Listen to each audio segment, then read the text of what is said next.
講到頂年呢，有一個賣厝中人姓李的查甫人，佇咧淡水食毒塞車，弄到這騎奧多派民眾，造成一個人死亡，2人受傷。這個被害家屬開庭的時陣是希望講呢，這法官就要甲伊判到上重，也就是關10年。專案經過士林地方法院國賓法官法庭來審理，今仔日呢一審甲伊判8年6個月，專案也會當上訴。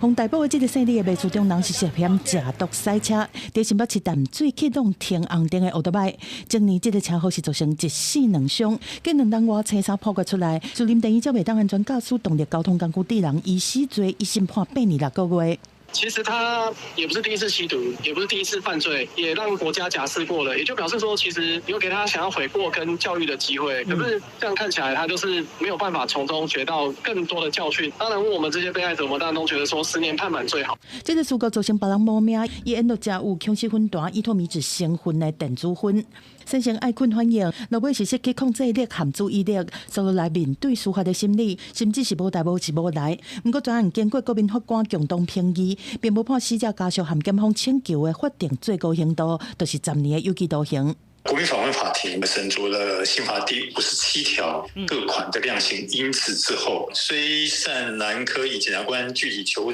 處置有期徒刑10年，然仍應從重量處有期徒刑8年6月。其實專案是有特殊意義，因為案發的時陣，依托米酯並無紅的就是毒品來管制，但是檢警持續比對各種案件和化驗的結果，查出講伊的失控和無正常的反應，和這依托米酯有關係。在正式立案進前，發現空氣分彈的危害。